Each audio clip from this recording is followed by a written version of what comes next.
أنما هو إله واحد وليذكر أولو الألباب. رحمة العالمين نبينا وحبيبنا محمد صلى الله عليه وعلى آله وصحبه وسلم. أما بعد.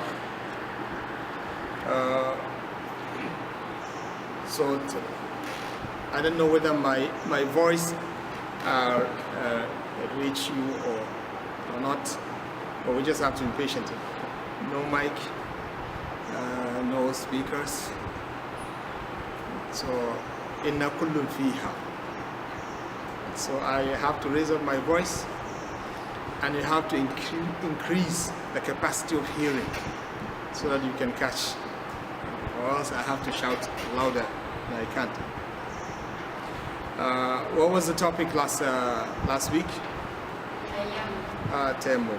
Okay, good. Everyone heard? Here's my voice, inshallah. Okay. Tayammum was the topic, right? What is tayammum lugatan? Al-Qasdu. Al-Qasdu. Tayammum في اللغة هو القصد. في الاصطلاح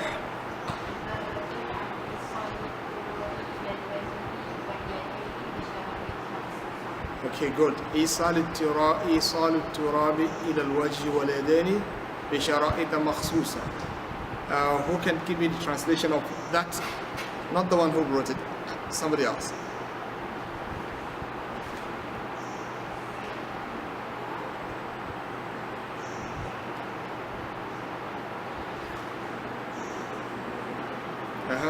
إيصال التراب. التيمم we said إيصال التراب إلى الوجه واليدين بشرائط مخصوصة. What does that mean?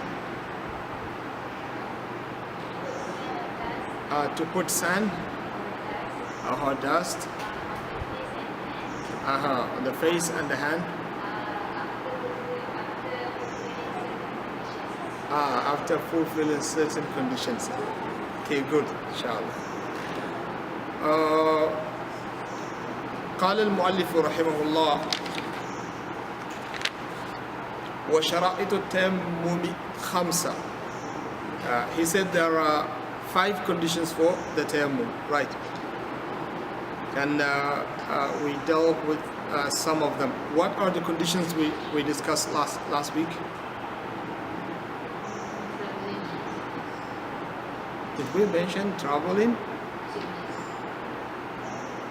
Did we mention sickness as a condition?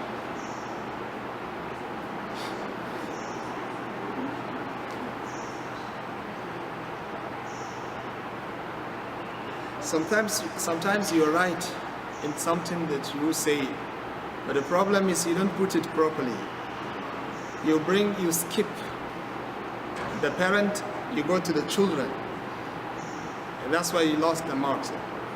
So sometimes they will give you general a topic which contains small subtopics, but when you go, you just go to the subtopics and you forgot the general. Because what you mentioned is correct, but it's under a main topic. What is that?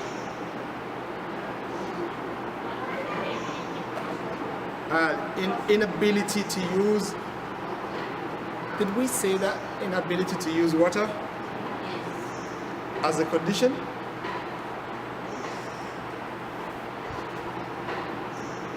Okay, inability to use water. What else? Okay, before that, I guess last week there was a dhabit we wrote there. A dhabit means the base, the cause of tayammum. They call it the dhabit. The reason why somebody can make tayammum, we wrote it there. We say, well, dhabit إيش؟ الجوازي إيش؟ ما هو ضابط الجواز؟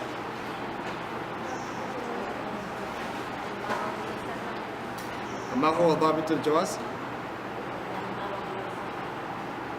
I can't hear anything. ضابط الجوازي؟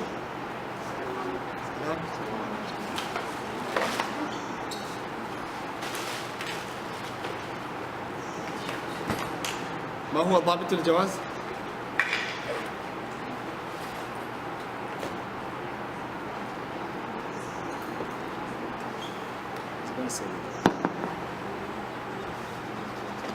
ما هو ضابط الجواز? What is ضابط الجواز? The base, right? The cause. Justification. هو ايش؟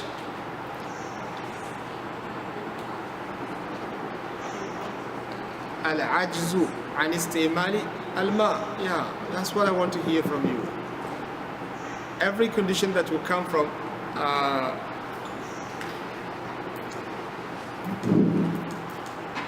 all of the conditions, they should be based on this. العجز عن استعمال الماء. العجز عن استعمال الماء. What is that? Inability to use water. Inability to use water. العجز عن استعمال الماء. Inability to use water. يقول المؤلف رحمه الله أو الشارح للعجز أسباب منها. What are the أسباب of the عجز? السفر والمرض. Okay, good. And last week did we talk about both, or we discussed only one? One. What is that? مرض or سفر? Safar. What did we say about that? I guess we mentioned that there are 4 situations in the case of musafir, right? When it comes to tayammum, 4 situations. Number 1. Try, if you mention, then you keep quiet. Somebody should mention the second one, like that. So that means we need at least 4 people to mention all. Number 1.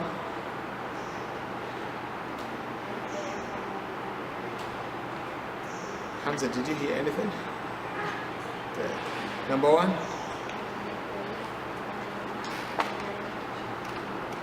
No, don't be shy. Just say, أن يتيقن.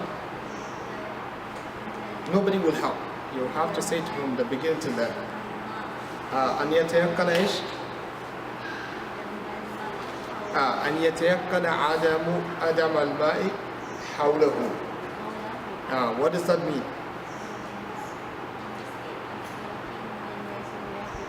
So he is sure. يتيقن means he is in a state of yaqeen that there is no water here. He is in a state of yaqeen that there is no water. أن يتيقن عدم الماء حوله. Number 2. إذا تيقن عدم الماء حوله, if somebody is in this situation, what is the ruling? Can he make tayammum? Yes. Is there any controversy here? No. Next situation.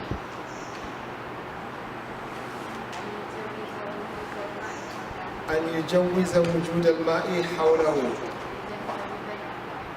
تجويزا قريبا أم بعيدا. ماذا يلزمه؟ يلزمه الطلب. يجب عليه أن يبحث. He has to go and look for it. يجوز وجود الماء means it is possible. The sign for water, for the existence of water in the surrounding area is there. So in this case, he has to look for the water. If he finds it, فَبِهَا وَنِعْمَةً. If he couldn't find it, then tayammum will come. But he has to look for it. Situation number 3. We finished 2. Now situation number 3. Number 2 is أن يجوز وجود الماء حوله. يجوز وجود الماء حوله. Situation number 3.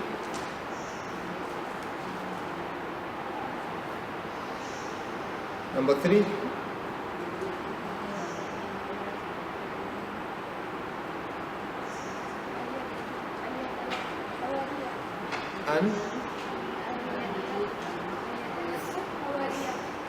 أن يتيقن. Don't fix. She tried. Let her try 100%.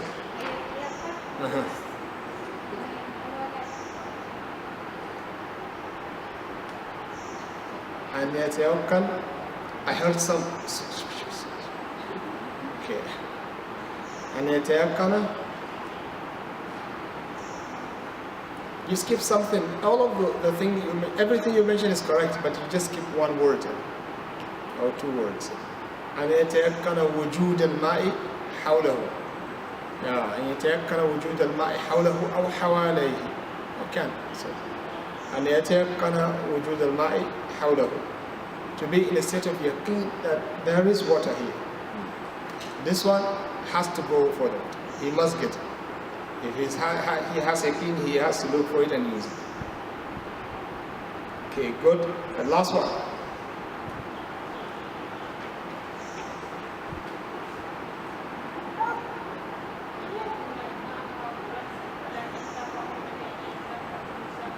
Good. أن يكون الماء حاضرا ولكن تقع عليه زحمة المسافرين. The water is there, but unfortunately the place is too crowded. You can't reach the water easily, or it is impossible to get it before the end of the time. So in this case, once you have yaqeen that you will never reach the water before the end of the time, then tayammum is okay. If not, then you have to wait until the last minutes when you couldn't find water or your time doesn't want to come, then you can go for the tayammum. You remember in the third situation we say there are maratib, right? Yeah, the third situation, and يتيقن وجود الماء حواليه. We say ولهذا ثلاث مراتب. There are three stages for this case. Stage number one, أن يكون الماء على مسافة ينتشر فيها النازلون للحطب والحشيش والمرعى. I mean, there are three stages here. If the distance between you and the water is the distance which is affordable by the nazilun, people who landed in a place to take rest or to stay in the place, they usually go and take the farajal walk through. And the water to be far in such a way, if you were to go to that place, the time will finish. So in this case, you make tayammum. The last one is أن يكون بين المرتبتين. It is not in the first category, and it doesn't reach the second category. So it is in the middle. مسافة تزيد على ما ينتشر إليه النازلون. Little bit on top of the first, but it doesn't reach the second one. It's not ba'id. Get it? You can reach, and the time is still there. But the one the time will be very short at that moment after getting the water. So this is one that there is a controversy here among the scholars of Shafi'i madhab. Or madhab jawaz. According to the madhab, tayammum is okay as long as a person will face difficulty getting to the place. Then tayammum is okay. Wallahu. So that's the summary of what we did last week. So today, inshallah, I move on to the next part of the sabab, asbab. The first sabab is safar. We discussed the safar. And the second sabab is marad. So we say tayammum, we got it from the book of Allah, the sunnah of the Prophet sallallahu alaihi wasallam, and also the ijma of the scholars. You can say that. And the ضابطه هو العجز عن استعمال الماء وله أسباب. للعجز عن استعمال الماء أسباب. The asbab, the causes of that ajiz, that weakness, that inability or suffer. He's going to mention some other asbab, inshallah. I guess last week somebody asked about this. He's going to mention some other asbab. Not only safar and marad, but these are the most apparent ones. You have safar, you have marad. So we talk about safar. المسافر أربعة أقوال: أن يتيقن عدم وجود الماء، أن يجوز وجود الماء، أن يتيقن وجود الماء، أن يكون حاضرا ولكن تقع عليه زحمة المسافرين. These are the four situations. And the situation number 3, which is the tayaqqun of wujud al-ma, In this case, he said there are three stages. أن يكون الماء على مسافة قريبة ينتشر إليها النازلون للحطب والحشيش والمرعى. The second stage is أن يكون على مسافة بعيدة بحيث لو ذهب إليه لخرج الوقت، فهذا يتيمم قطعا. والمرتبة الثالثة أن يكون بين المرتبتين، تزيد على المرتبة الأولى ولم تبلغ الثالثة. These are the three maratibs mentioned by the Sheikh, and we already translated them earlier. قال وأما المرض. So this is the new lesson, inshallah. قال وأما المرض. How about the sound? Is it okay? Okay. قال وأما المرض فهو على ثلاثة أقسام. You have illness, right? So he said there are three types of illness. Or marad, which is the sickness, is divided into three categories. Three categories. Number one, أن يخاف معه بالوضوء فوت الروح. أن يخاف معه بالوضوء فوت الروح. أن يخاف معه بالوضوء فوت الروح أو فوت عضو. أن يخاف معه بالوضوء فوت الروح أو فوت عضو.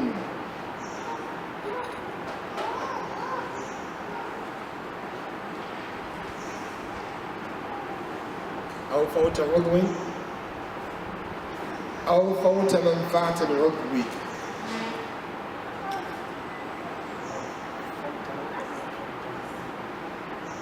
أو فوت عضو أو فوت منفعة العضو.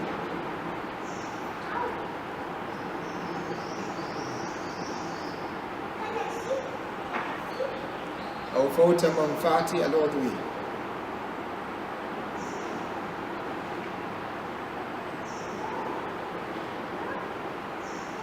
This is the first category. Yeah? He says أن يخاف معه بالوضوء فوت الروح. أن يخاف معه بالوضوء فوت الروح. Okay, that's the first type of marad. This is the worst. To be in a state of fear that if you perform wudu, you will lose your life, you will die. To be in a state of fear that if you use wudu, you will die. To be in a state of fear that if you use wudu, you will die. If you use water to perform wudu, you will die. أو فوت عضو, or you will lose one part of your body, a limb. أو فوت عضو, or you will lose any part of your body. أو فوت منفعته, منفعة العضو, or you will lose the manfa'a of that عضو. Manfa'a means benefit, to not benefit. So this is the worst type of illness. ويلحق بذلك ما إذا كان به مرض غير مخوف. You see, he says القسم الأول أن يخاف معه بالوضوء فوت الروح. You are in a state of fear that if you perform wudu, you will lose your life. Ruh, soul. You lose your life if you perform wudu. You are in a state of fear that if you do this, you will lose your soul. أو فوت عضو, or you will lose that part of the body to be gone. أو فوت منفعته, or the عضو will remain, that part and limb will remain there. But the problem is it will never benefit you again. So any of these amrad that you have, if you know that if you use water, one of these three mentioned will happen, then you are entitled to make tayammum. Is that clear? We got this from the hadith and the event of Amr ibn al-As. The Prophet ﷺ sent him. He sent him to fight an enemy. So when they went, Amr ibn al-As was the leader of that army of the Muslims. And he just recently converted to Islam. And he happened to be the leader, the one who would lead the army, Muslim army, to the battlefield. And Abu Bakr was there, Umar was there, many great companions of the Prophet ﷺ were there. But the Prophet ﷺ did not give them a chance to lead the army. That shows hinka, means smartness of a qa'id, that's Muhammad ﷺ, because he gives people and responsibility that he knows they can carry it more than anybody else. He places everyone in his own proper position, as Muhammad ﷺ. So when they went, three things happened. They were around 500 people. And it was too cold, it was very cold. Amr ibn al-As refused to let them light up fire. They couldn't make fire. They needed to warm themselves because it was extremely cold that night. He told them no, nobody is allowed to make it. Umar got annoyed. And also the second issue is, he prayed with them and he was having janaba. He prayed with tayammum. He prayed with tayammum, he did not make wudu. Nobody knows. But he made tayammum, they know the tayammum. So they got annoyed also. But he's the leader, they have to listen. And also after the battle, he did not take slave. The enemy ran away, he did not chase them. He just let them go. He just carry the booties and go back to Medina. So Umar asked Abu Bakr, he says, do you see what this man is doing? Don't you think that we are going in the wrong direction? Abu Bakr said to Umar, keep quiet, Umar. If the Prophet ﷺ knew that you are better than Amr ibn al-As, he will appoint you to be the leader. But the Prophet ﷺ knows that Amr ibn al-As is better than you in this regard. That's why he asked him to be the leader. So me and you and others, we just have to listen. That's Abu Bakr. That's Abu Bakr. That's why he became better than anybody else among the companions of the Prophet ﷺ. And after they finished, as soon as they went to the Prophet ﷺ, here comes the complaint. They started complaining. Ya Rasulullah, this is what happened, Ya Rasulullah. They released the story, the whole thing to the Prophet ﷺ. So they say, Ya Rasulullah, he prayed with us and he did not make wudu, he performed tayammum. The Prophet ﷺ said, Amr, why did you do that? He says, Ya Rasulullah, it was too cold. It's too cold, the weather.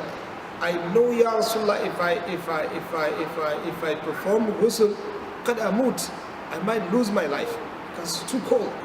Say, Ya Rasulullah, I can't. So when he says this, the Prophet ﷺ praised the decision and he did not say anything, which means, yes, if you are in a situation whereby if you use water, you might lose your life. Your job is to make tayammum. Because he says, Ya Rasulullah, I know if I make ghusl, I use water at that moment, something is going to happen. I might lose my life. Ya Rasulullah, I can't do that. The Prophet ﷺ accepted justification because if he was wrong, the Prophet ﷺ, that's when he was in the right direction. Is that clear? So that's one. There is another event, okay, to complete the benefit, and he asked him, why did you prevent your people from making a fire? He said, Ya Rasulullah, we are facing an army and they are the whole tribe, and there are many. Ya Rasulullah, we are only 500 people. If we light up fire at night, these guys, they will just come and get us in the nice way from the angle we don't know.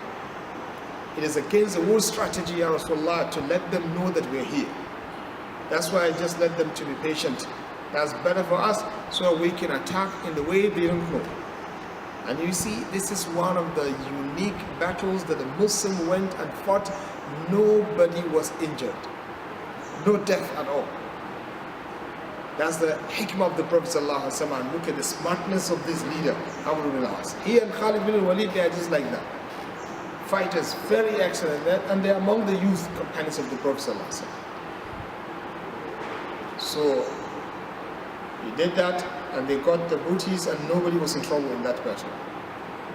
So they asked him, why didn't you take the slaves, and you defeated the people, why didn't you chase them? He says, no, Ya Rasulullah. We are little, we are small amount. What we need is to let them bow for Islam, and khalas, the fear that we have from the threat that might come from that direction is gone, Ya Rasulullah. Following them is a risk. It might be suicide, and we don't know what are they planning in the future. And in the future, when we follow them, maybe there was an ambush or something. So the best strategy is, Ya Rasulullah, let them go. We just maintain our position. If they have something, they will come back and meet us, and they will not. And that's what happened. They won the battle, and there was no tragedy in the side of the believers at all. So what I needed from here is his statement when he said, Ya Rasulullah, it was too cold. If I perform ghusl, something is going to happen. So somebody might say, but why didn't he just go for wudu instead of ghusl? But a junub, somebody in a state of janaba, cannot perform wudu. You can only perform one wudu, which is the wudu to sleep. That's why they say this is the wudu that can never be broken by anything except the cause of that wudu. When you make this wudu, you pass wind, akramakumullah, or anything that usually nullifies wudu, that wudu will never be broken. If you are in a state of junub and you make wudu for that, this wudu will never be taken away from you until you have another janaba. This is the only thing that will break. So he can't make wudu, he has to go for tayammum, because wudu of the junub is useless except in the place where the Prophet ﷺ commanded him to make wudu. So that's the first event. The second event is more clear. This is also in one of the battles. One of the companions was injured, badly injured on his head. The enemies, they injured his head. So he was facing this sovereign. So he was badly injured. So the prayer time comes. So he told them, brothers, what is my condition? Now I have this injury on my head and I have to take wudu. He has janaba also with him. So he said, I have to take wudu. He told them, Nas, what should I do? They say, we don't have any excuse for you. You have to make ghusl. So he tried with them. He says, I'm afraid of putting water on this place. They said, no, there is no excuse for you at all. You just have to make ghusl, they said. So he tried with them. They said, this is the extent of our knowledge. The man, out of obedience to Allah subhanahu wa ta'ala, because this is the fatwa that came to him, although it was wrong, what did he do? He took the water and he performed the ghusl, and the pain increases, he died. So when he died, the Prophet ﷺ was informed about the case. He says, قَتَلُوهُ قَتَلَهُمُ اللَّهُ. He said they killed him. May Allah subhanahu wa ta'ala kill them also. قَتَلُوهُ قَتَلَهُمُ اللَّهُ. They killed him, may Allah subhanahu wa ta'ala kill them also. He's referring to who? His companion, those people who gave him the fatwa, wrong fatwa. He said they killed him, may Allah subhanahu wa ta'ala kill them also. He says, هَلَّا سَأَلُوا إِذْ جَهِلُوا. Why didn't they ask when they are ignorant? They do not know the correct ruling. Why didn't they ask? He says, إِنَّمَا شِفَاءُ الْعِيِّ السُّؤَالِ. إِنَّمَا شِفَاءُ الْعِيِّ السُّؤَالِ. Verily, the cure and the medicine for al-'iyy. 'Iyy is inability to express yourself. And here means ignorance. The medicine for ignorance is to ask the people of knowledge. Whenever you don't know, don't give fatwa, because when you give fatwa, mistake is going to take place and somebody is going to be in trouble. So the best is to say, I don't know, as a student of knowledge. That's better for you in the eyes of Allah subhanahu wa ta'ala, because when you give fatwa, you are representing Allah, and that's so big and too heavy. That's why Imam Suyuti in his book, Adab al-Mufti al-Mustafti, or something like that, it's a very small book, he mentioned the attitude of the companions of the Prophet sallallahu alaihi wasallam and the Salaf al-Salih when it comes to fatwa. Sometimes the first person who is asked will be running away, and they come and ask again, run away, come and ask again, run away, keep on running until the time the fatwa comes back to him. They will ask me, for example, and then I tell them, go to Abdurrahman, go to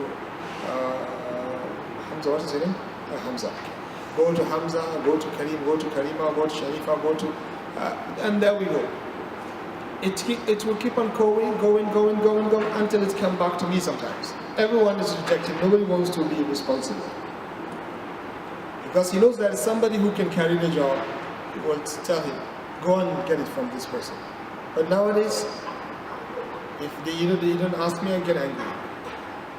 I'm so happy to get it. I'm jumping, actually, I can even buy it with money. You get the idea? We are so happy that the fatwa comes, and we are the one who talk. In the past, no. They don't talk. They keep quiet for somebody to take the responsibility, because I'm telling you,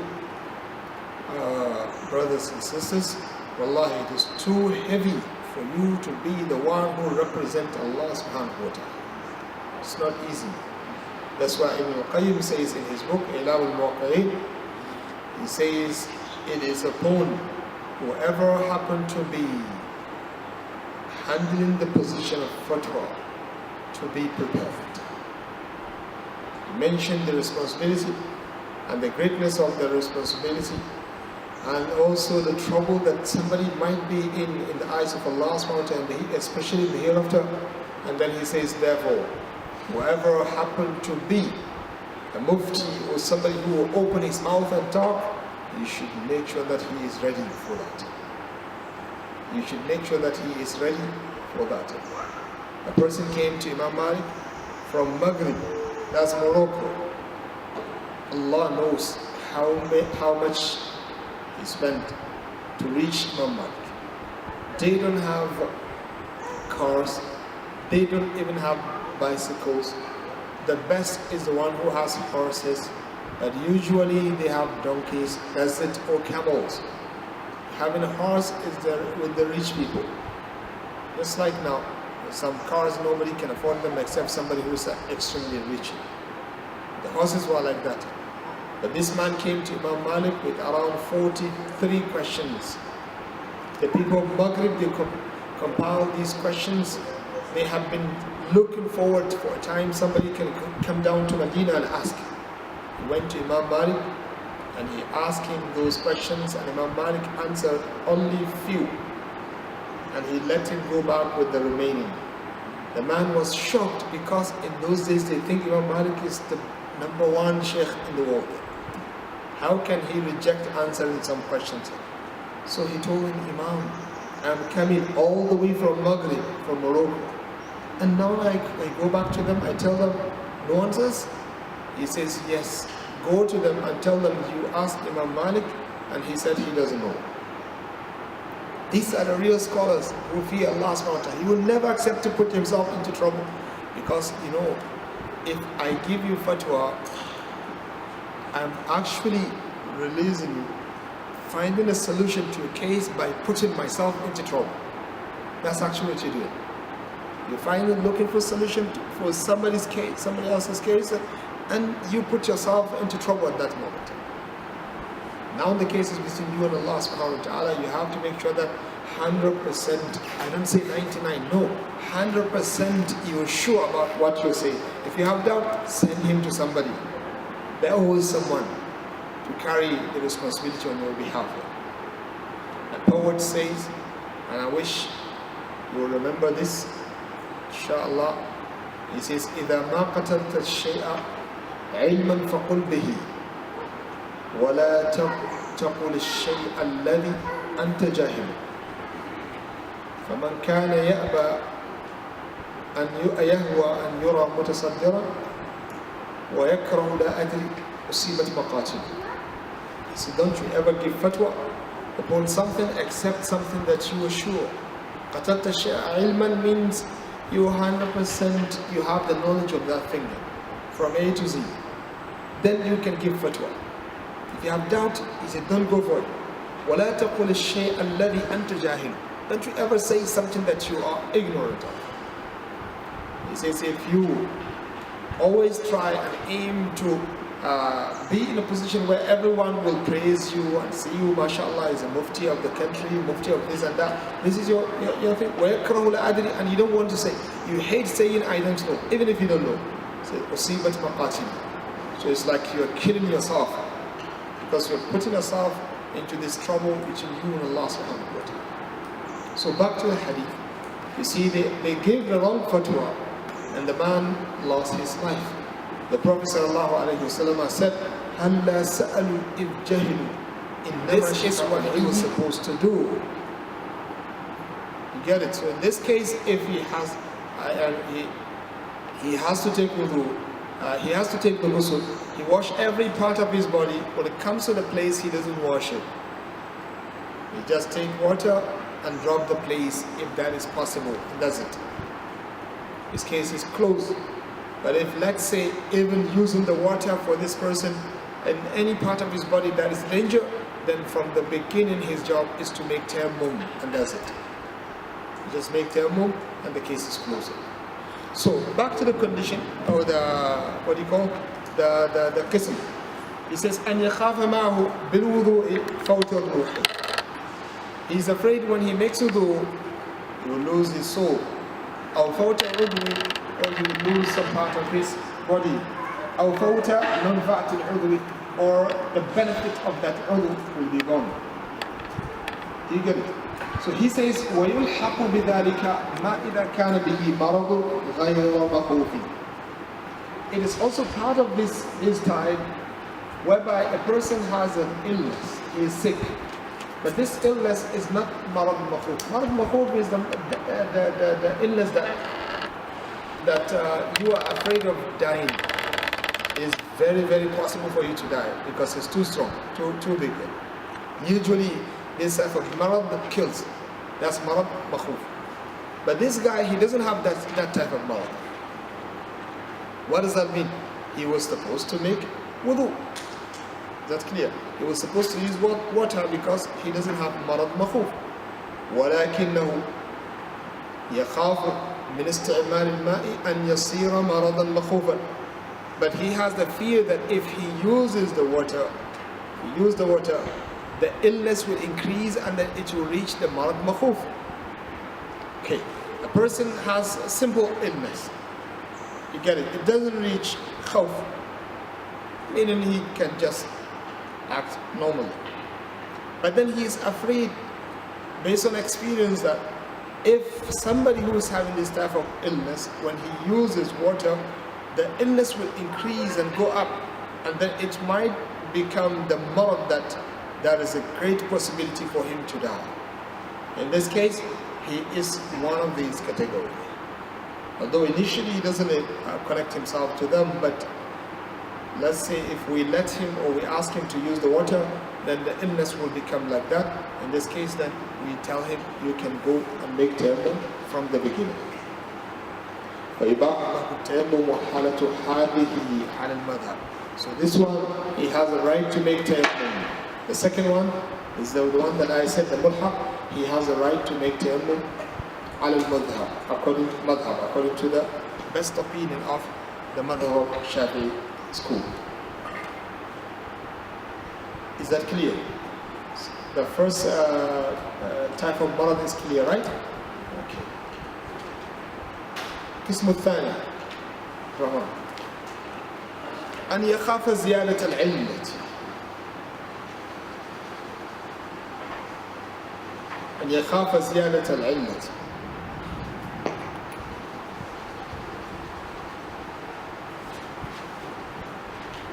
أن يخاف زيادة العلة. That's the second type. It is not makhuf and it's not that strong, but you are afraid if the marad is little, but if you use water it will increase. It will not reach the type of khawf that this person might die because of this, but the marad will increase. Get it? You have simple flu. Normally when you use cold water, what will happen? It will go up. So he is in a state of fear that if he uses water, the marad will increase it. وهو كثرة الألم وإن لم تزل المدة. He knows that when the water touches that place, the pain will increase, even if the time for the marad to be healed will not increase. Let's say usually this type of illness goes away from the one who is suffering from them in 3 days. If I use water, it might increase. Instead of 3 days, it might go for 4 days. But let's say even in the situation whereby the duration of the healing will not increase, but the pain will increase. I will suffer a lot because of the pain. If I let the water touch the place, the pain is very, very, very strong. So he says, وَهُوَ كَثْرَةُ الْأَلَمِ وَإِن لَمْ تَزِلْ الْمُدَّةِ. So he says, أَنْ يَخَافَ زِيَادَةَ الْعِلَّةِ. You get it? وَهُوَ كَثْرَةُ الْأَلَمِ. What is the زِيَادَةَ الْإِلَّةِ? كَثْرَةُ الْأَلَمِ وَإِن لَمْ تَزِلْ الْمُدَّةِ. I think this one should be written upon it. وَهُوَ كَثْرَةُ الْأَلَمِ. Write it in bracket. وهو كثرة الألم وإن لم تزل المدة.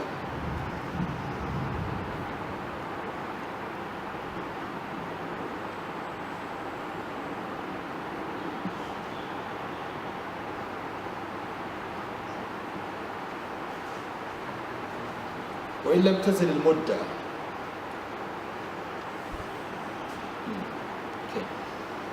وهو كثرة الألم وإن لم تزل المدة. أو يخاف بطء البرء.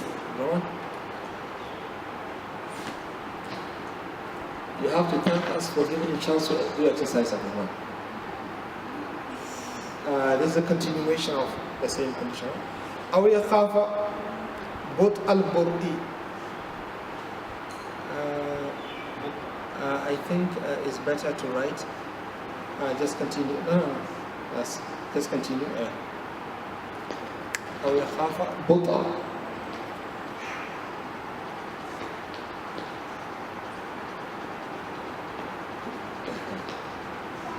طاء.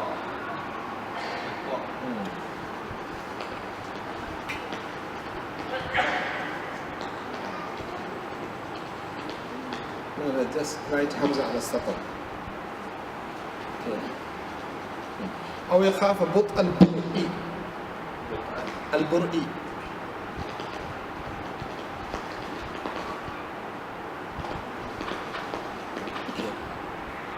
أو يخاف بطء البرء وهو طول المدة. Write it in bracket.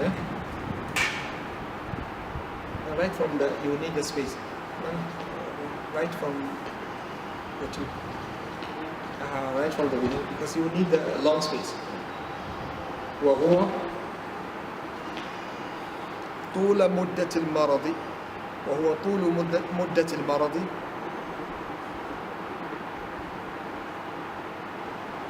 وهو طول مدة المرض وإن لم يزل الألم.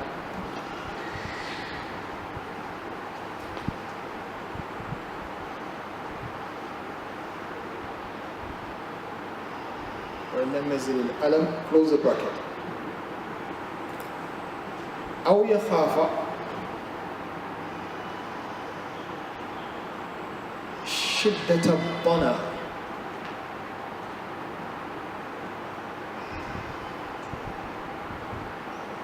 Bana. That's the remove the sign for the ta. It looks like ta. No, it's ba. Bod. Bod. That's one. Remove it. Okay. Yeah. وهو شدة الضنا وهو المرض أو يخاف شدة الضنا وهو المرض in bracket المدنف الذي يجعله مضنا المدنف نف الذي يجعله مضنا لا بس يا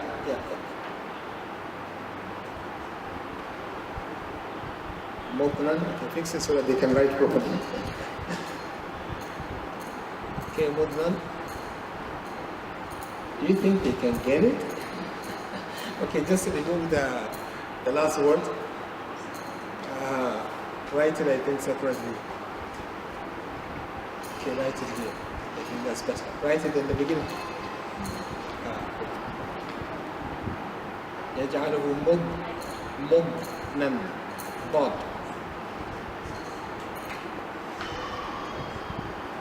That's good. يجعله مضنا.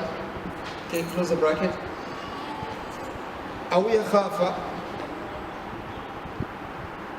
حصول شيء قبيح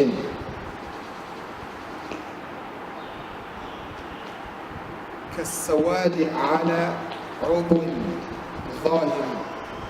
حصول شيء قبيح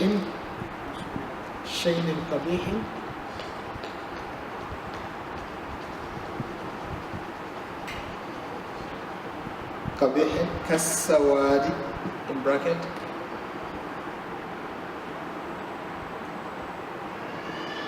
على عضو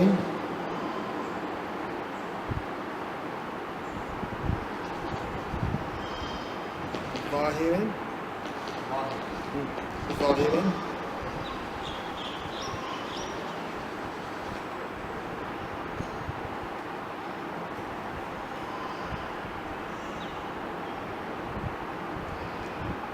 على عضو ظاهر كالوجه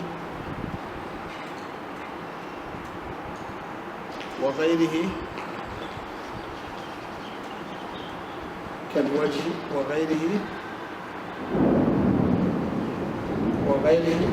مما يبدو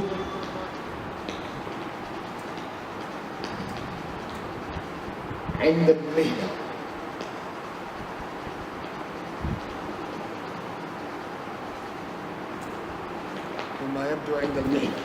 Close the bracket. Now you understand the hikmah when I say come back, otherwise you'll keep on going from there. Jazakallah khair. Okay, look at this. Today Sheikh decided to give you a lot of fawaid. The first type is أن يخاف معه بالوضوء فوت الروح أو فوت الوضوء أو فوت منفعة الوضوء. ألحق به خاف إن استعمل الماء أن يصير المرض مخوفا. He says either you are in a state of fear that you will lose. Hamza, give me the other mic. This one I think is better.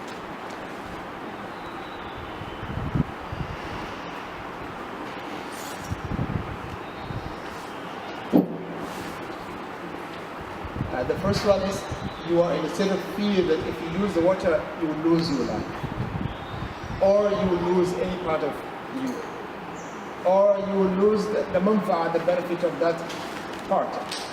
You will not lose it, it will remain, but you will lose the benefit. Or you are afraid your illness, if you use water, it will increase in such a way it will become the marad that there is a great possibility for you to lose your life. The second type is أن يخاف زيادة العلة. You are in a state of fear that the illah, the illness will increase. وهو كثرة الألم. That's the illa here is translated to be what? كثرة الألم. The increase in the alam, in the pain. وإن لم تزل المدة. Even though the period of the healing is not going to increase, but the pain will increase a lot. أو يخاف بطء البرد. Or you are in a state of fear that if you use what do you call water, that's the second, right? يخاف بطء البرد. You are afraid that the illness, the healing process will be very slow. Yeah, there are some injuries when water touch, that means you have to wait for a long moment of time. They need to remain dry.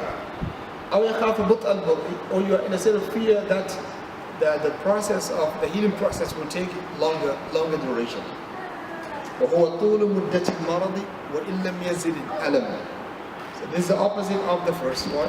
He said طول مدة المرض, the time, the period of the illness will be very long.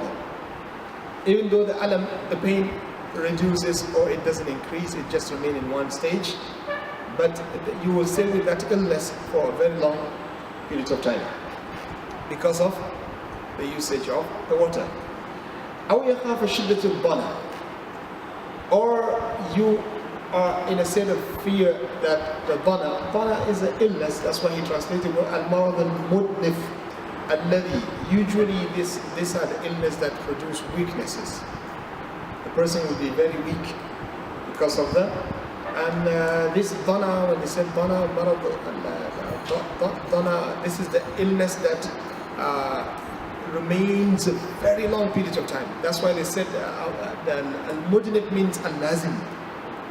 The thing that when it comes, unfortunately, it might stay for a very long period of time. Al-mudnif means al-lazim.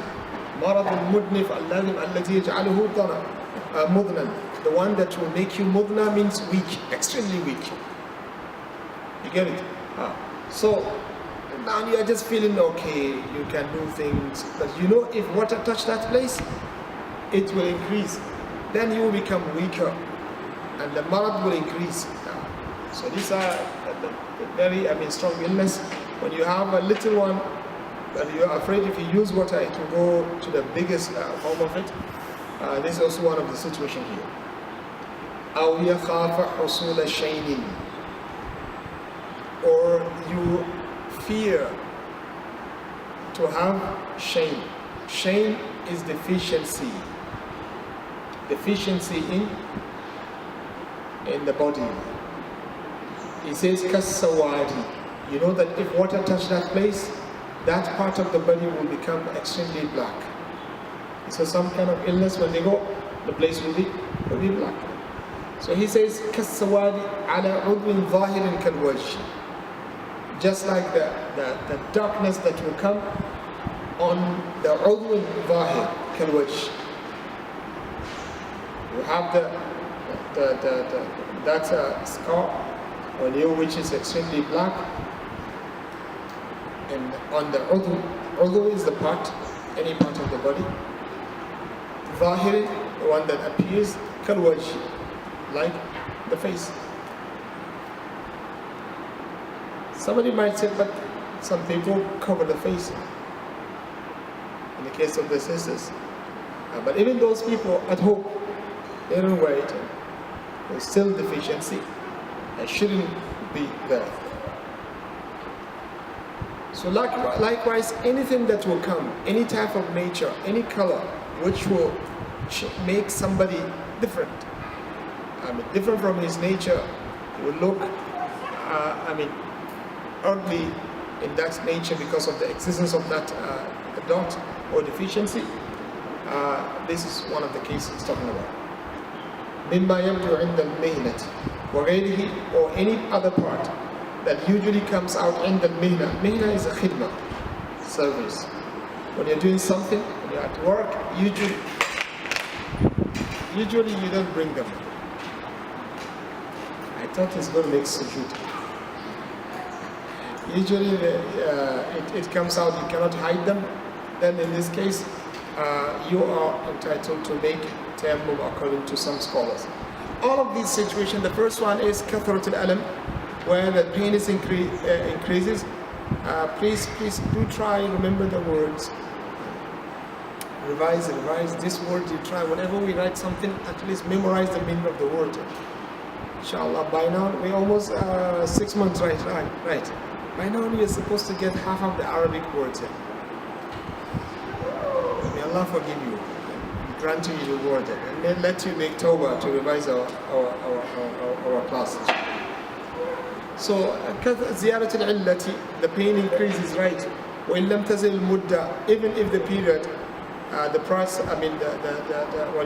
healing period does not increase, but the pain increases. There's one situation. Or يَخَافَ بُطْء means slowness, something very slow in terms of movement. Slowness of the healing. Al-bu'u meaning healing. So it will be very slow. You get it? When you use the water, then it will not go quickly. فهو طول مدة المرض وإن لم يزل الألم. Even though if the pain does not increase, but the healing process will take longer duration. أو يخاف شدة الضنا, or to be in a state of fear that dhana, we say dhana is a sickness that usually makes somebody weak, right? Weaker and weaker. So you know, if you use water, it will increase. The possibility of you getting weaker will increase. Then you go for tayammum according to one opinion. أو يخاف حصول شين قبيح. Shayn is deficiency. Qabih, ugly. You get it? Ugly according to the culture of the people, not according to somebody. But sometimes what you see to be ugly, somebody is.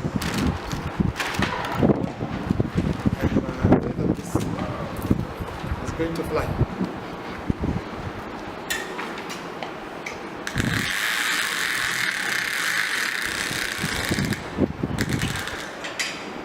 So you're planning against me, eh?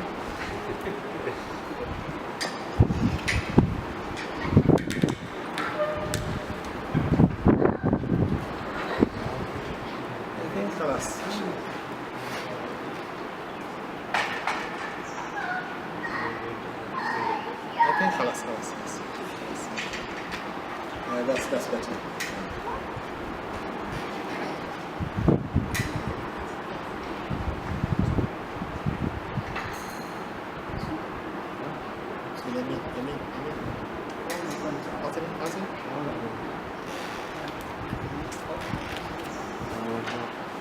Okay, so أو يخاف حصول شيء قبيح كالسواد على عضو ظاهر. السواد, the darkness, black. على عضو, عضو is a limb, the part in the body, hands, toes, and كالوجه, like the face, because face usually appears. وغيره, and other than face. مما يبدو عند المهنة, the one that you usually bring out when you work. So the best opinion here is, if one of these is going to take place, the best opinion is to make tayammum. Again, like the first one. If you make wudu, your flu will increase, you know that, and you're suffering. No, you don't make wudu. Sharia is easy, simple. You make tayammum in this regard. Whoever wants to talk, let him talk, and you make tayammum in this regard. But when the flu is stronger, right, when you know that if you use the cold water, the water is cold, because sometimes also the tap water is not cold, it's warm. It's not hot, but it's warm. So it doesn't increase your illness. In this case, you don't go for tayammum, you go for wudu, inshallah. Yes.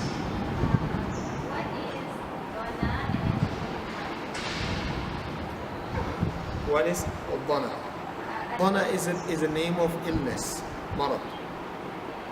You know it? Mudna is a person, is adjective. Adjective. A person who is suffering from dhana, we call him mudna. You get it? The person who suffers from dhana, we call him mudna. Yes.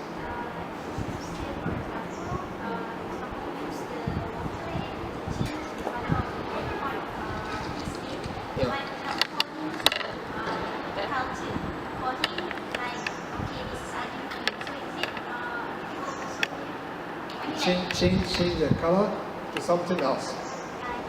It's a dark in skin, it will become something white, or white it will become something black. Both it's better for them to go for tayammum. Because the reason why you don't go for this, for my personal, I can accept it out of my love to please Allah subhanahu wa ta'ala more, I can accept it, but you're going to live with others, right?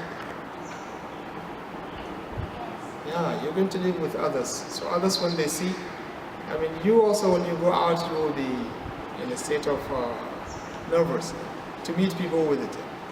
Although if you're alone, you don't care. Who cares? But when you go to the people, you know that the community look at you differently. They will think, what happened? People also might come and ask you questions. How did you get this? What happened? You get it. So it's better to stop it from the beginning. Yeah, that's Islam. If you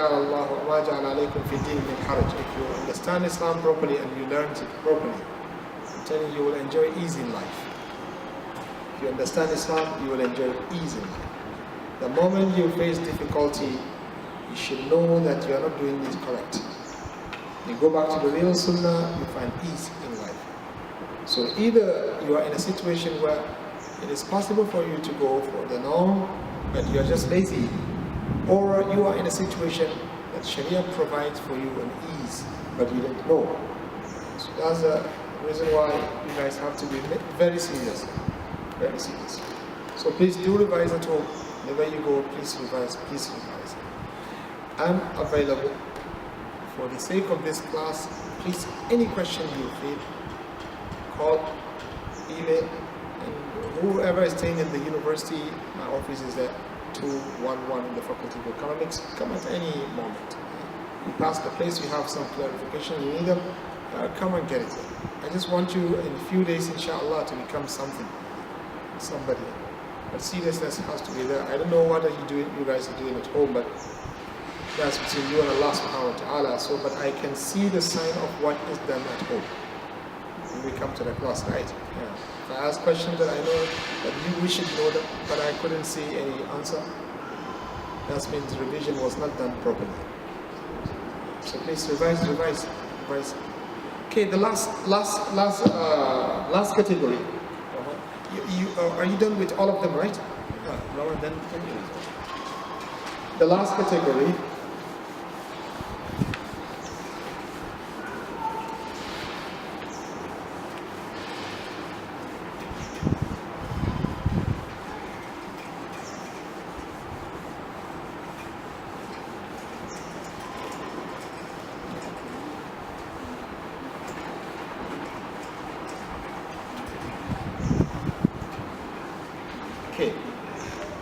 أن يخاف شيئا يسيرا كآثار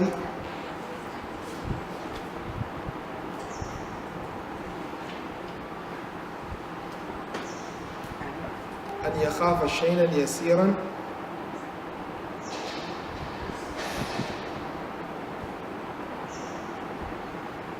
كالسواد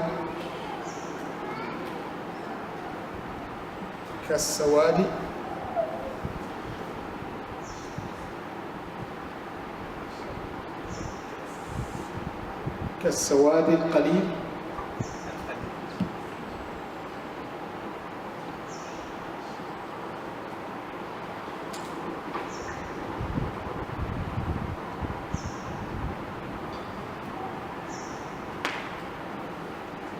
أو يخاف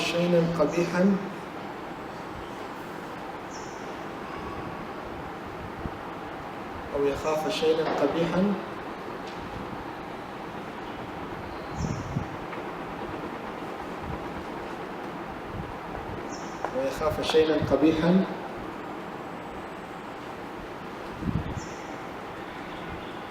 على غير الأعضاء الظاهرة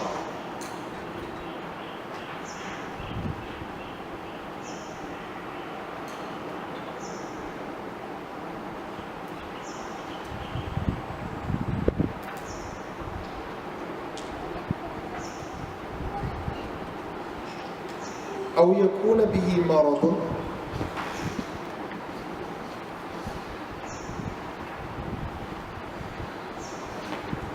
يكون به مرض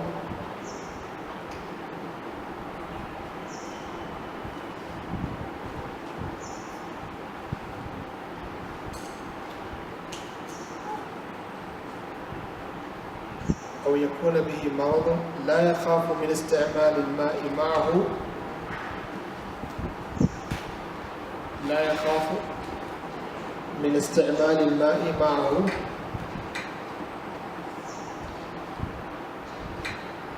محظورا في العاقبة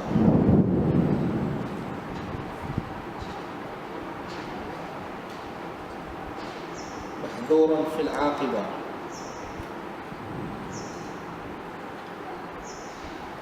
وإن تألم في الحال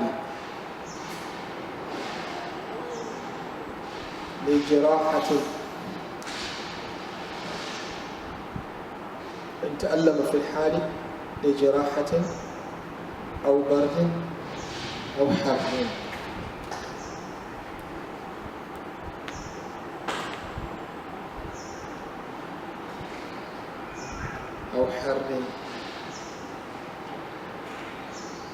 فلا يجوز التيمم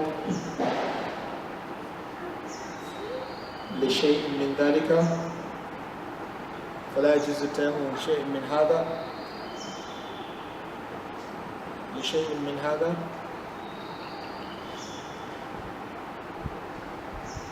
بلا خلاف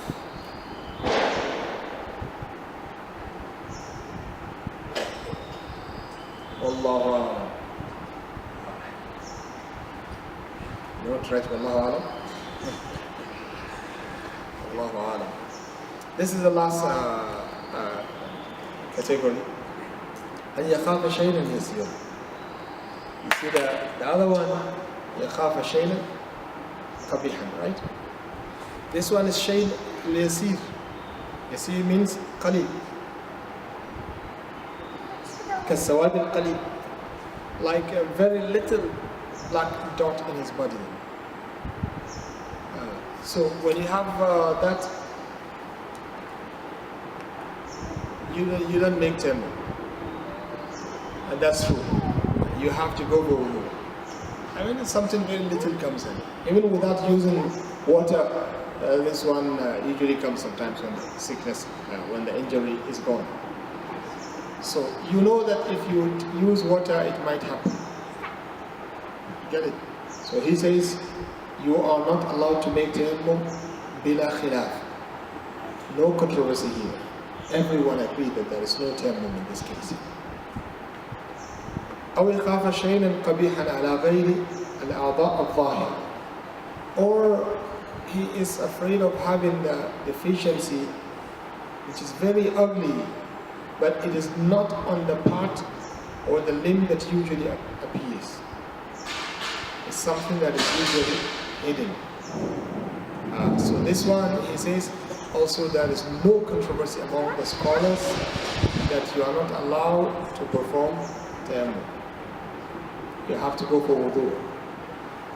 But here, what do you see in the case of the thing that can come inside the house? Although out of the house is covered, but in the house usually people expose them. Is that okay for somebody to make tayammum? Should be okay. You get it? It should be okay.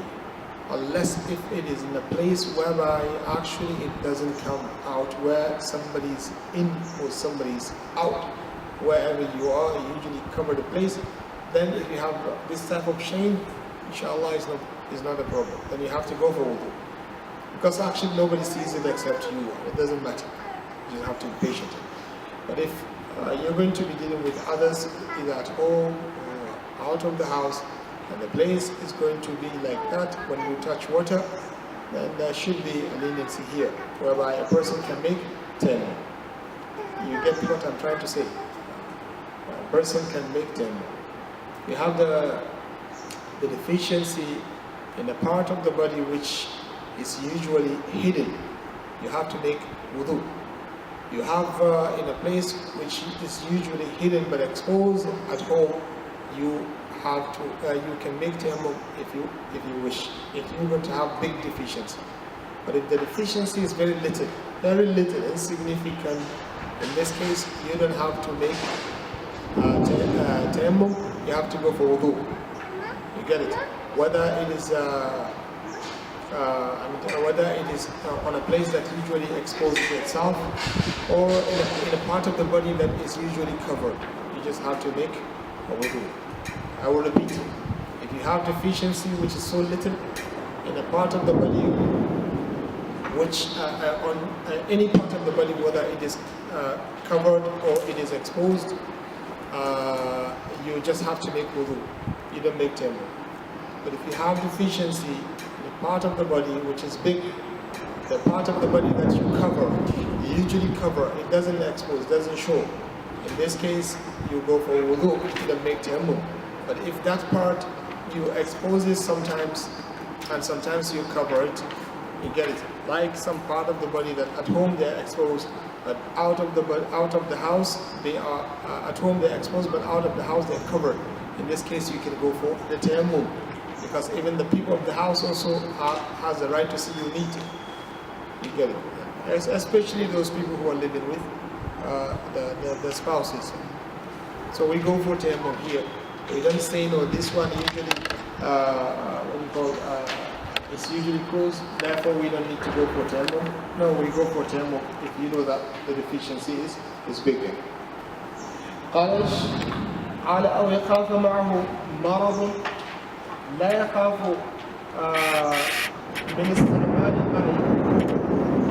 من استعمال الماء معه محظورا. Or you have an illness, you are sick, but it doesn't matter whether you use water or you use anything, the illness will never increase. Again, لا يخاف من استعمال معه محظورا. You don't have any fear. Mahzur is something that you fear. I mean, you don't have any fear by using water against this illness. You don't have any fear. Mahzuran fil aqiba, the future. I mean, you're not afraid of any problem to take place in the future by using the water. Get it? أو يكون به مرض, or in the case where you have illness, لا يخاف من استعمال الماء معه. You are not afraid of having deficiency or any problem in the future by using the water. So in this case, you have to go for the water without controversy. And all of the scholars mention this. قال وإن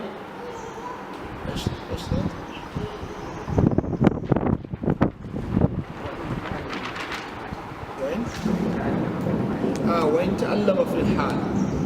Even if you suffer a pain at the moment you use the water, but the illness will never increase.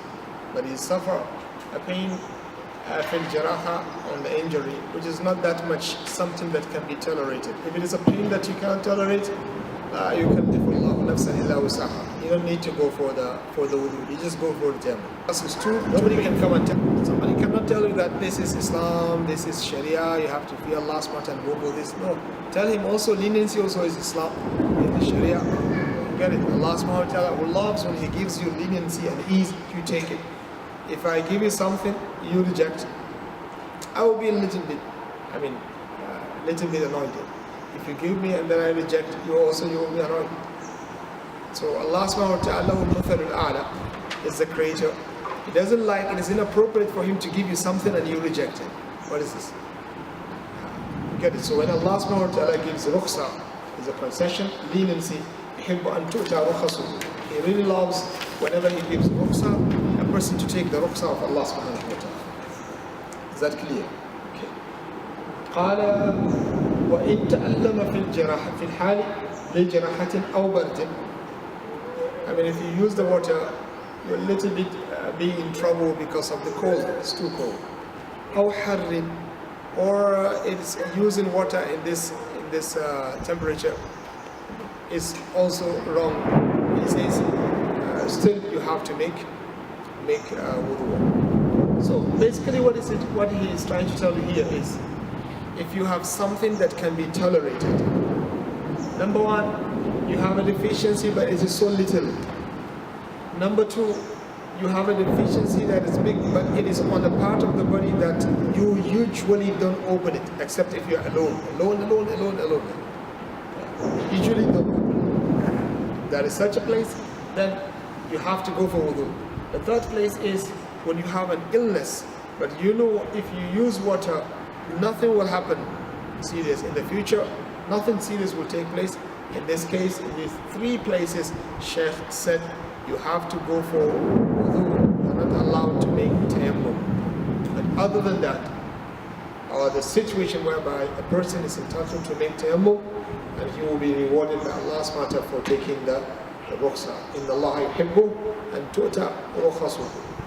Allah SWT really loves to see somebody taking the rukhsa. Rukhsa is the leniency, the concession, the easy Islam. So that's these are the situation of the marad. So please remember them. I wrote them down so that you will remember them. So please do remember them. Okay, exercise a little bit of patience. We have little left to finish the marad, and then we stop the class, inshallah. قال للمرء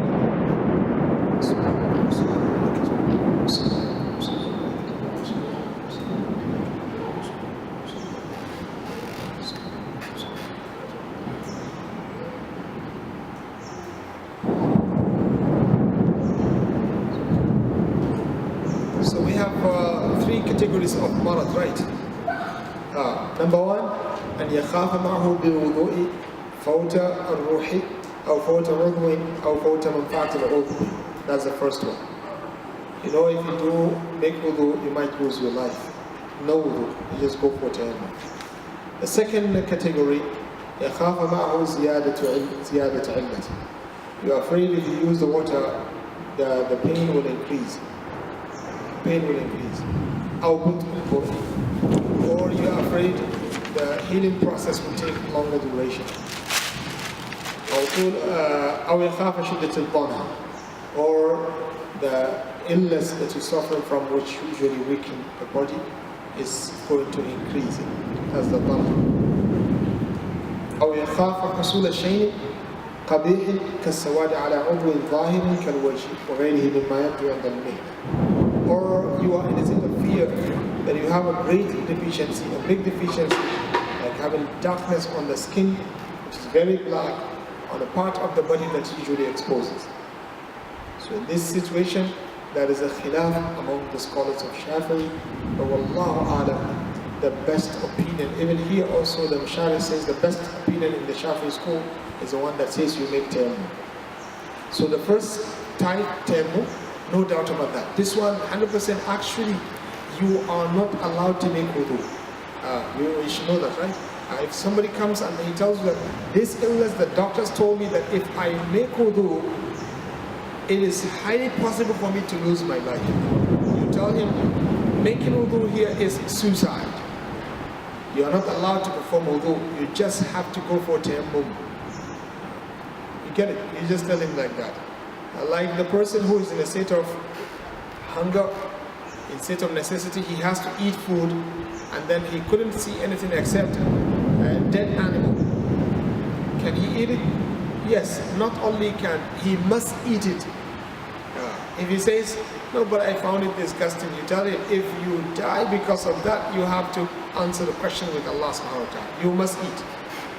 It's haram for you to stay away from it. So likewise, if a person does something which might cause him to lose his life, it is haram for him to go for that thing. He has to go for the leniency.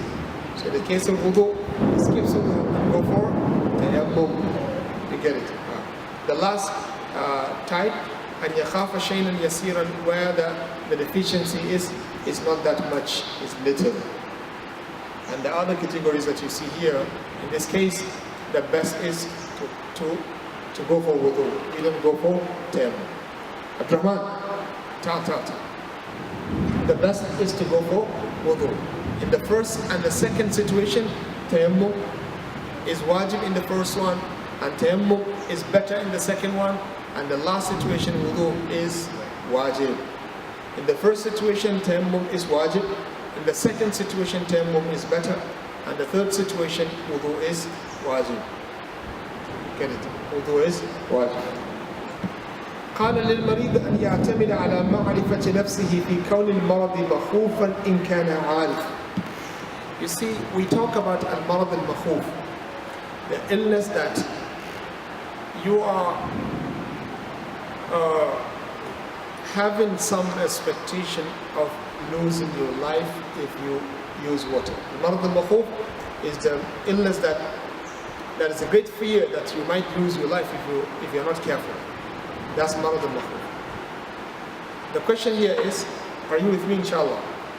The question here is, how do I know that this is marad al-makhuf?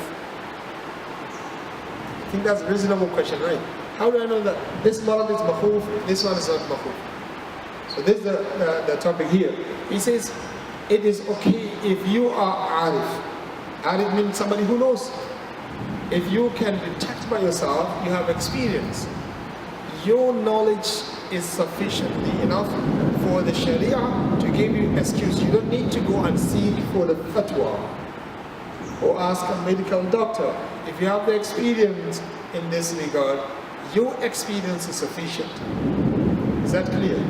للمريض أن يعتمد على نفسه في كون المرض مخوفا إن كان عارفا ويجوز له أن يعتمد على قول طبيب حاذق فلا يقبل غير الحاذق ويشترط مع حذقه الإسلام.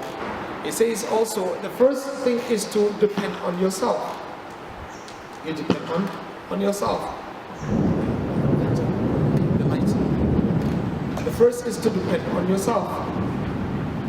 And the second is, if you cannot depend on yourself, then you can ask the medical doctor. But this medical doctor must be hadhiq. Hadhiq, that means very, very strong in that knowledge, an expert in the field. Somebody who knows the knowledge, master the knowledge, is very deep in that knowledge. And يكون حاذقا. He has to be hadhiq. ولا يقبل غير الحاذق. We don't take from the normal medical doctor. Just a student of knowledge in the university just say something. The difference between you and him is not that big. You get it? So we take from an expert, from the doctor. قال ويشترط مع حذقه الإسلام. So this medical doctor that is expert in this field, that is also another condition that should be met. He says يشترط مع حذقه الإسلام.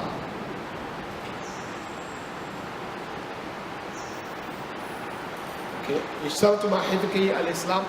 It is also part of the condition that he has to be Muslim. We don't take from kafir. Are you with me here? قال إسلام فلا يقبل قول الكافر لأن الله فسقه. We don't take the statement of the kafir because Allah subhanahu wa ta'ala says he is fasiq. And I guess we know this, right? Because you see sometimes in the university, the kuffar also will be insisting that some of the values of Islam, a student shouldn't have them. And unfortunately, sometimes also we have some Muslims also fighting the people who are resembling the wives of the Prophet ﷺ or the companions of the Prophet ﷺ in certain attitudes which are good manners in Islam. The Prophet ﷺ do them. But here the kafir, Allah subhanahu wa ta'ala says he's a dissident. فَسَقَوْا, Allah subhanahu wa ta'ala make him a fasiq. فَنُلْغِي مَا أَلْقَاهُ اللَّهُ. Therefore, it is wajib upon us to throw away what Allah subhanahu wa ta'ala threw. So Allah subhanahu wa ta'ala did not accept him as adil. We also will consider the man to be fasiq. Fasiq means a dissolute, a person that we shouldn't take anything from him. We don't trust him. And these are religious matters, right? We want to build a hukum based on this. So we have to make sure that the person is okay, righteous. I mean, somebody who has the fear of Allah subhanahu wa ta'ala in his heart. وَيَشْتَرَطُ فِيهِ أَيْضًا الْبُلُوغ. And also he has to be baligh. فَلَا يُقْبَلْ قَوْلَ الصَّبِيِّ. One of the so the second condition is al-bulugh. فَلَا يُقْبَلْ قَوْلَ الصَّبِيِّ. We don't take the statement of a kid. I mean, a child told us that this is what should be done. Based on my medical analysis, if somebody makes wudu, he will be in trouble. We tell him what? Go back to primary school and give fatwa to the children there.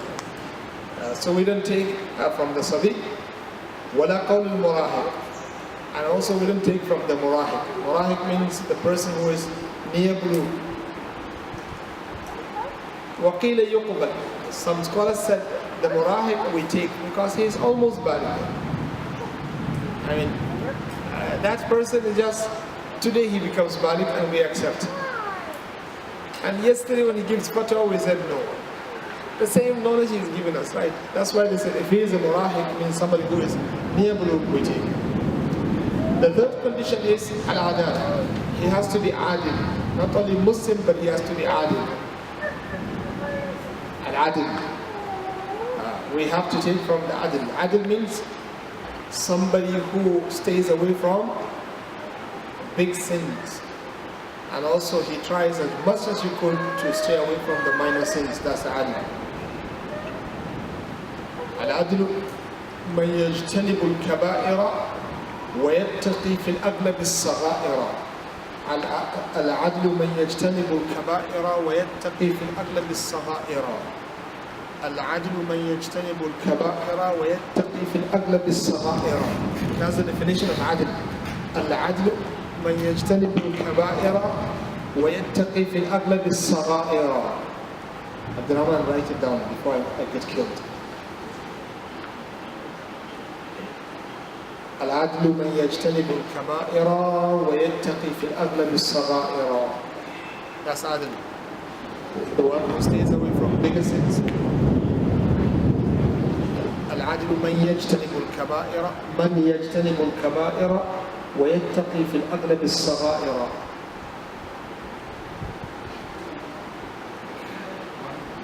No, write it down. This is poetry. The other lines are high in the middle. From the ويتقي في الأغلب الصغائر.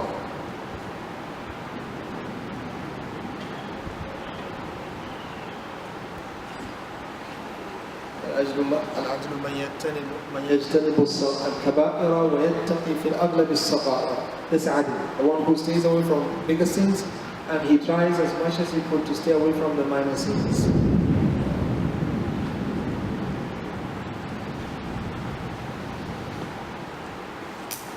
So we have to get somebody who is adil for us to trust him. So these are the conditions laid down by the scholars, meaning you have to make sure that you get it from the right source. You must make sure that the fatwa about you being, about the permissibility of the tayammum is taken from a right source, a source that can be trusted.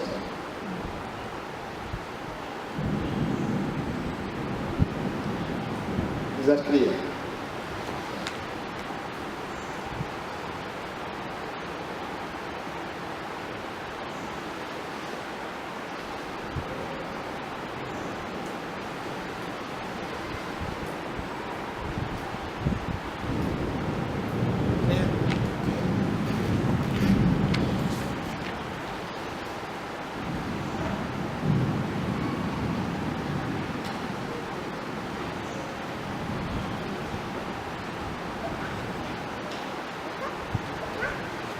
Okay, the last thing for today.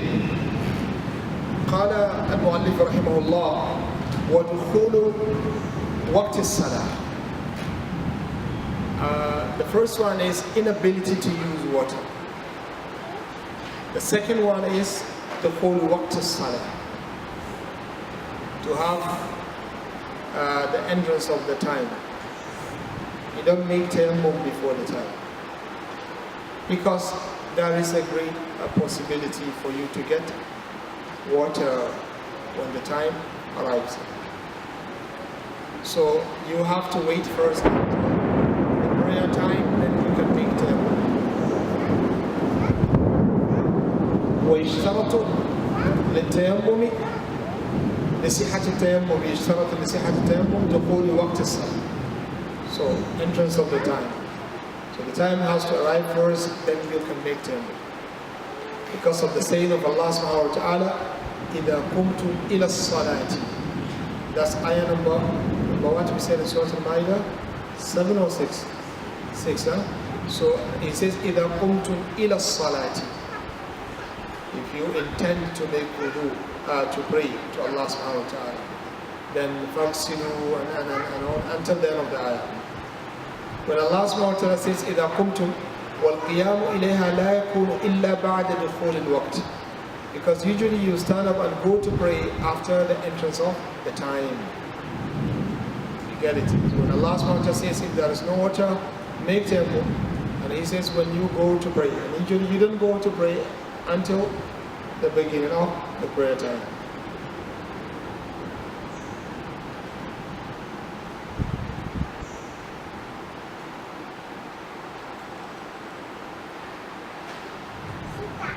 But how about wudu? He says, إِذَا قُمْتُمْ إِلَى الصَّلَاةِ فَاغْسِلُوا وُجُوهَكُمْ.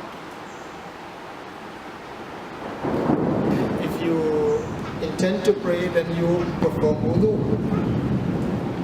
But the question here is, if I say tayammum it's only acceptable when you stand up to pray to Allah subhanahu wa ta'ala. And in the same place, Allah subhanahu wa ta'ala mentioned wudu, right? Yeah, so that means wudu also should be like that. That your wudu is not accepted unless if you intend to pray. If somebody asks you a question like this, how would you reply? That there is a dalil from the Prophet ﷺ to show that wudu can be performed at any moment and you pray with it any prayer that comes in the future. So both of them are addressed. Both of them are addressed in the ayah. Allah subhanahu wa ta'ala addressed wudu and tayammum. Dalil came from the Prophet ﷺ and said tayammum, wudu is okay. You can perform wudu any moment. Do we have dalil from the Prophet ﷺ saying that tayammum can be performed at any moment? No. Then we remain with the literal meaning of the ayah. The ayah included both wudu and tayammum. We're supposed not to make wudu unless if we, if the time, if we reach the prayer time, let's say the time already arrives, then we can perform wudu.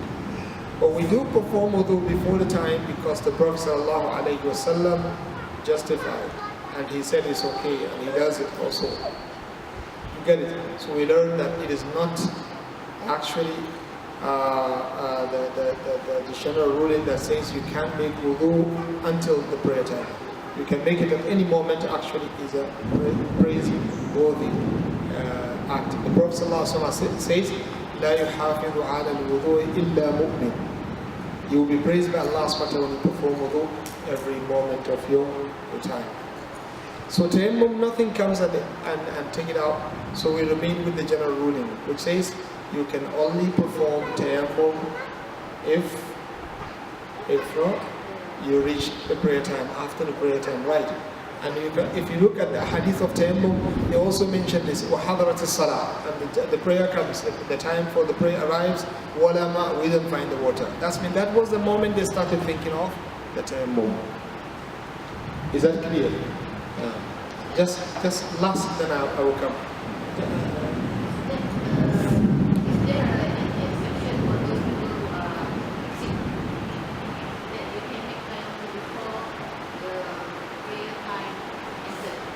No, unless if they can make it after the prayer, they cannot make it after the prayer time. But if the situation is okay, you can make it before, after the prayer time. You have to wait. They mentioned that those people who usually have a problem, you get it, that they have to make wudu constantly.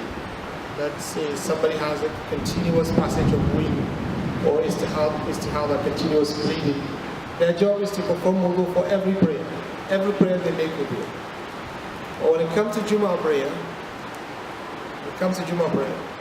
you know that if you go to the masjid, after the time you might not get inside the masjid. So the scholar said you can perform wudu in a moment which is very close to the time and then get into the masjid.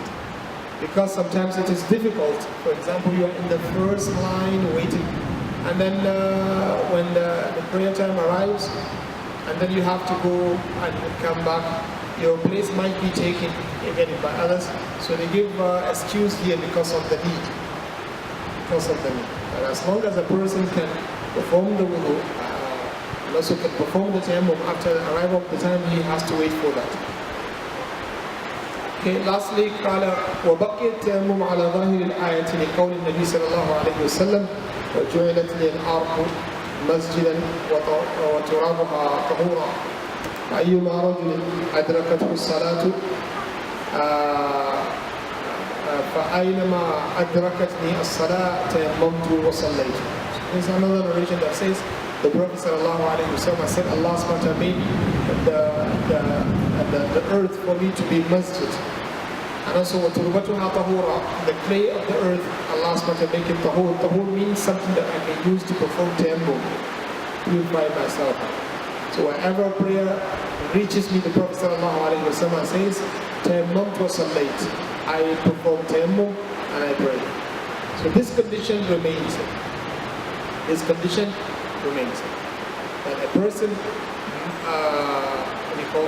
a person must wait until the prayer time that he can perform the tayammum. Wallahu a'lam. So I stop here. There are other conditions, inshallah. When we come back next week, bi'idhnillahi ta'ala, we will deal with them, inshallah. So, Allahu a'lam.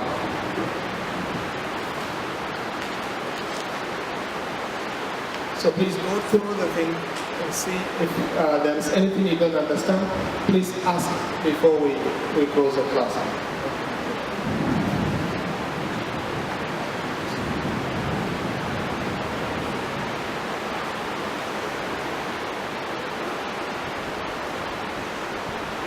Please, again, don't skip our Arabic class. Please. If it is not necessary, please come.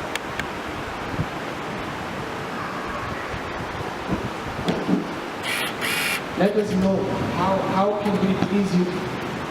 Then we will bring it. Inshallah. I want us to provide some refreshment only on the Arabic day. Please do come. Do come. We need the participation also. It is okay. I will teach even if I have 2 people. But it's good to have at least 10 of you here. But this is not just call others, are you coming? Call another one, are you coming? When you reach 10, then you have excuse to stay home. Please do come. Allah.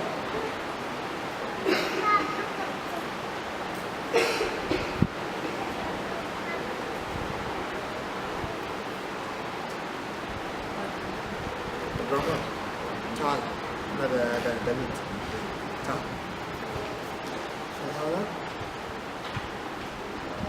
خذ باليمين. خذ. أيوة. أعطي. This is the Arabic copies, eh? Yes. أعطي. هنا. أيوة أعطي. Somebody should stretch hand, otherwise he will not give. Okay, خذ هذا. خذ آخر. Again. ما شاء الله. امسك.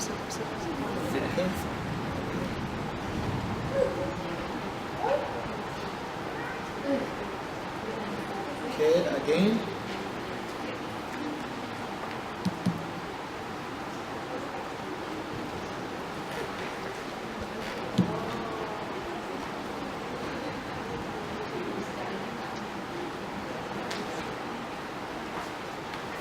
Last.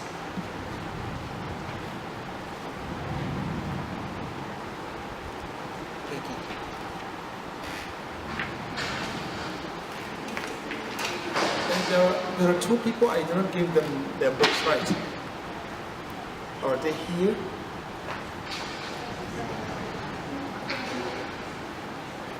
Are they here? Rina is not here. Is there anyone who can give the book to her? I don't want to keep on bringing it every day, bring it, take it back. Okay, no? Come on, come. Hey, God.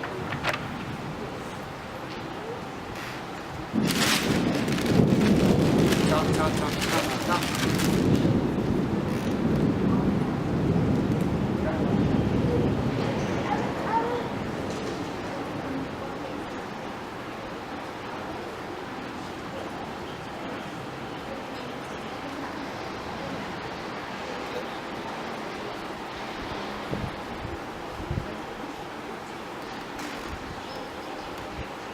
Okay, the middle.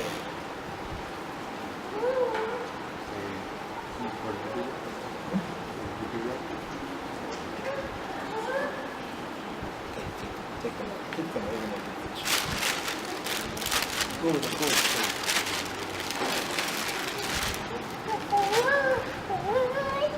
Oh, one more?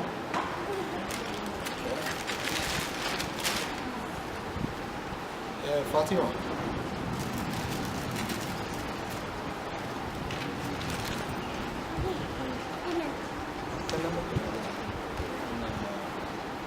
Wait.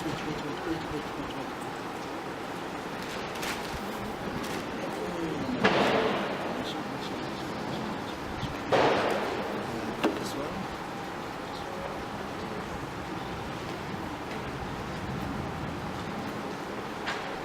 And take Sister Liana. Or ask Miss Liana, give it to Liana. Come here. Come back and take this.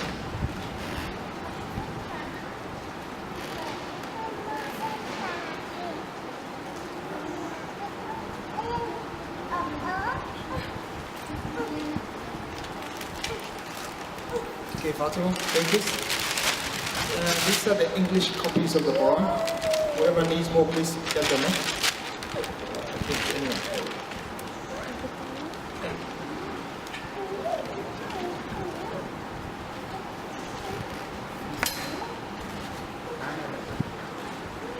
Okay, any question?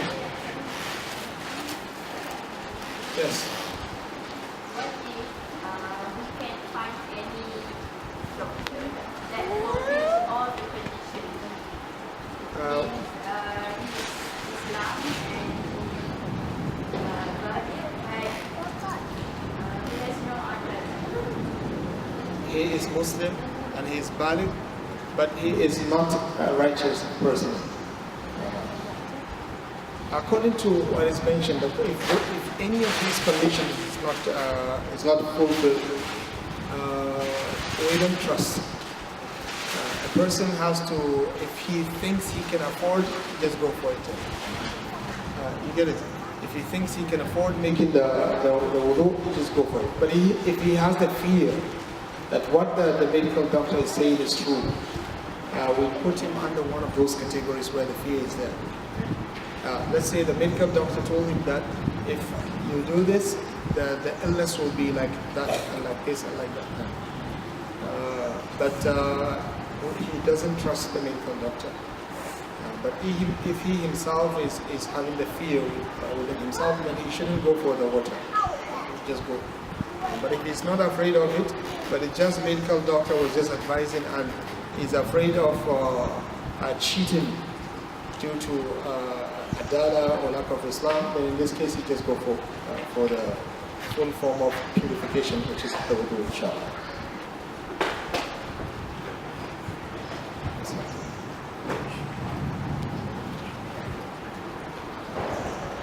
I guess there is somebody who is supposed to receive a book from me, two Arabic book, and I give only one, right?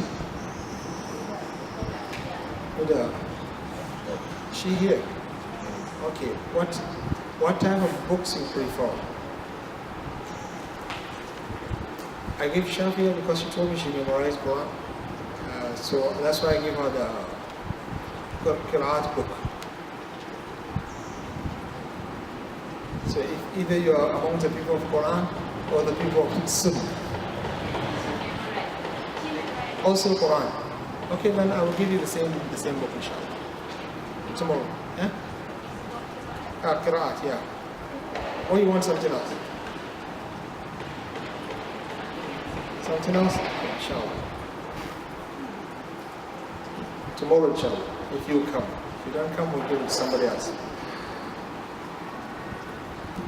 Yes, any more questions?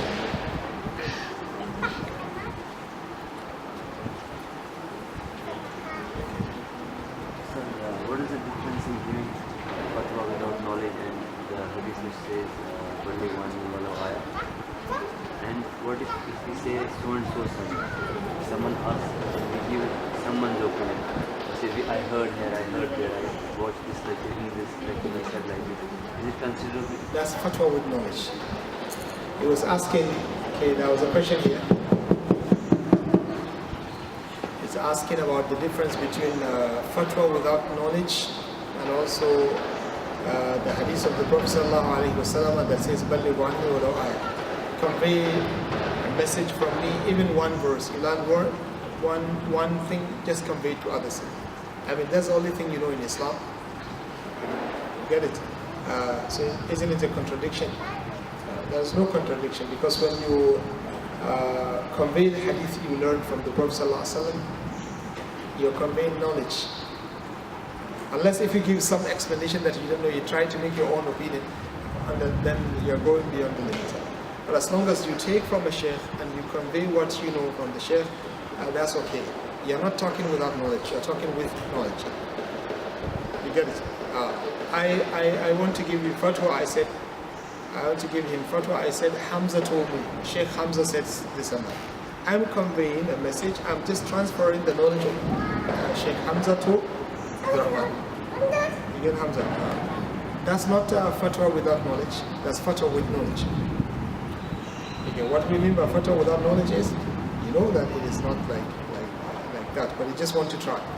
Make your own ijtihad. You don't know what Allah SWT exactly wants here, but you want to make ijtihad. So if you have the principles, you go for them. If you don't have principles, then it is wrong for you to do that. Okay, any other question? Any other question? A question? Allah subhanahu wa ta'ala reward you. سبحانك اللهم وبحمدك اشهد ان لا اله الا انت استغفرك واتوب اليك